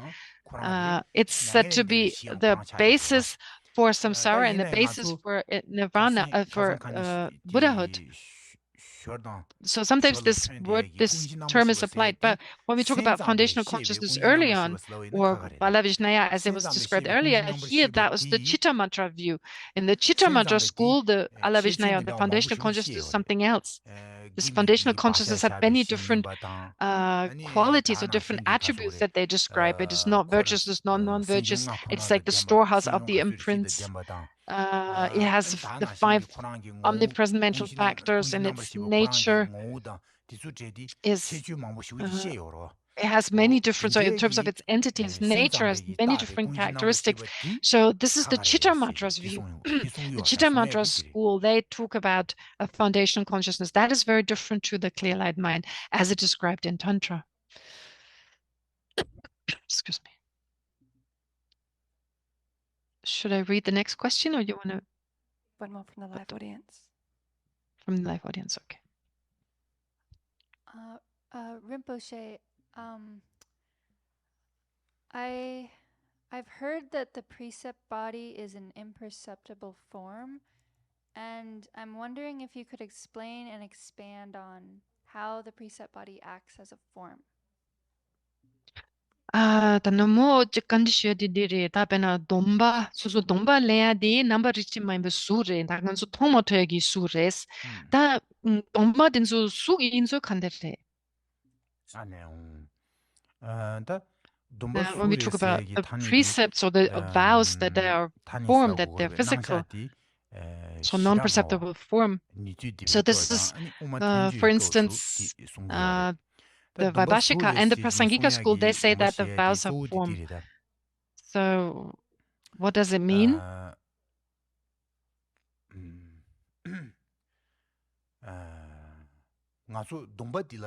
So when we say vows, for instance, a bhikshu vows. So we actually hear mainly the vows of a monk. So they're mainly refraining from certain actions of body and speech. So you refrain from certain verbal and physical actions. This is not mental here. This is mainly their physical actions.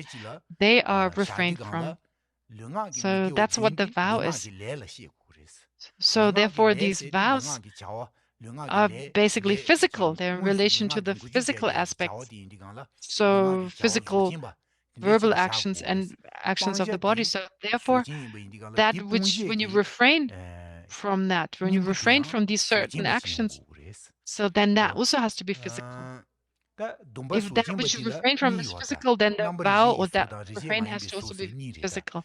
So actually we talk about two types of forms here for physical objects, so perceptible and non-perceptible. So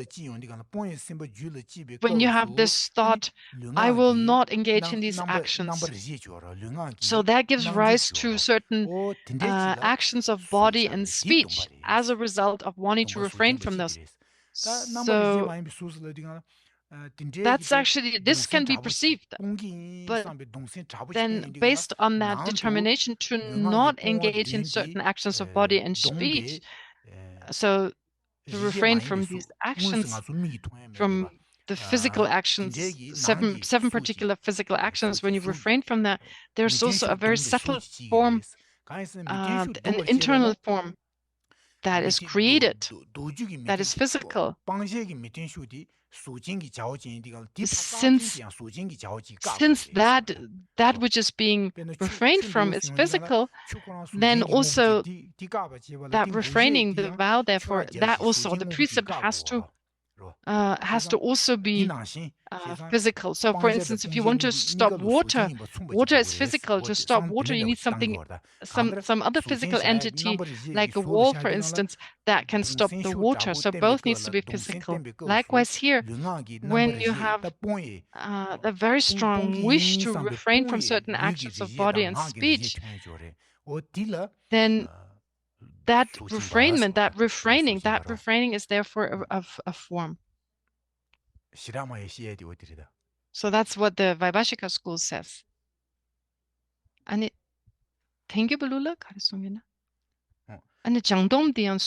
sorry, I just added, what about the bodhisattva vow? Is that form? And what does the Prasangika school say?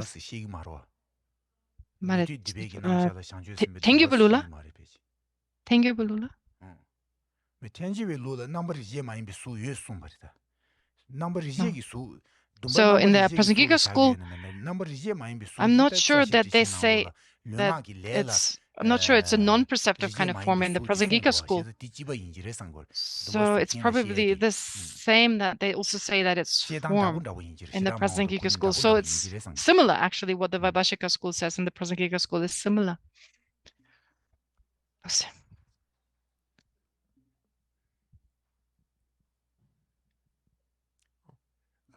Venerable, thank you. I was just wondering if you could clarify more about the mental absorption in bodhicitta.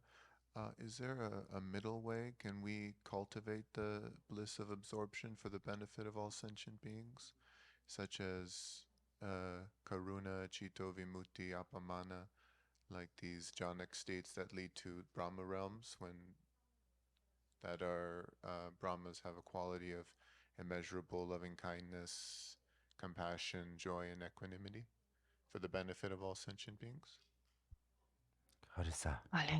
세부지 구초에나면 하고 마스다 아니 직 단도 고소해디디리 다 지당 코랑 간디시어리 가스나 띵에 젠다 아니 가사 셈기 다 전주셈 디단데네 간디시어셔 베나 something 응외시 수미기 응외실라 소와다 든저 당기 예소에나시 다 디니 체나 다 전주셈 짜체야레 디이나야 델라 rimba mongboyore pena dingen komela rimba mongboyore da pena michomegi dingen la so da dingen da rikpamboyore denzo semjingi chedo semji chengi chedo ya something ngoshi kaza something tangbo niba sobala sombala so di ngoshi digi ani semji chengi chedo yang kena digirves 시당 dini 상대 dene 인구시디 So when we talk about the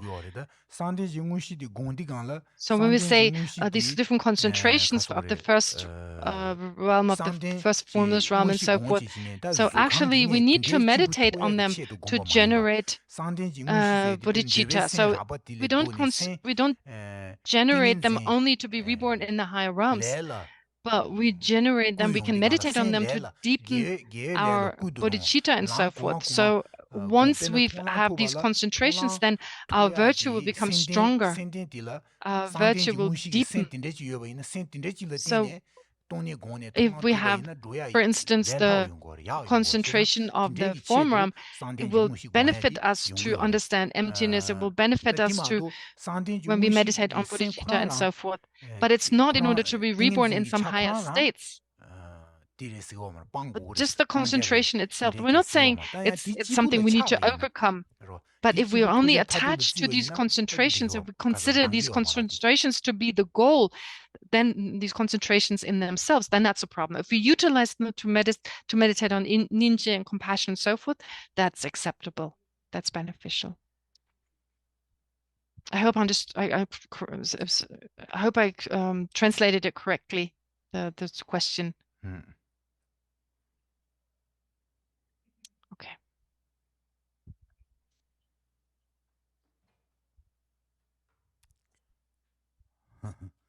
Do you have more questions?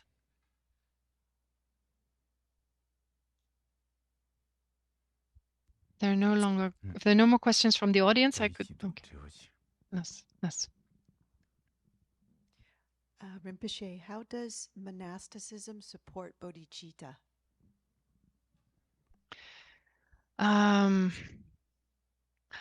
안다치 rabdu chungwe nedandi chanju semla kandes pengdu. Tatawa ani soya la so. Yes. 알요. 더 뒤로 상주 생디 So when we say bodhicitta or the awakening mind, it arises mainly on meditating on compassion. So reflecting on the suffering of other sentient beings, not being able to bear the suffering of other sentient beings. On that basis, we generate compassion. So first we need to reflect on our own situation, reflect on our own suffering and generate the wish to be free from suffering. So we have to first generate renunciation. So without being able to understand our own suffering and wanting to overcome it, we can't wish that for other sentient beings. Therefore, having a wish to overcome our problems, so overcoming the causes of suffering, such as the afflictions. So only once we have renunciation, then we can have the wish for other sentient beings, or we can have.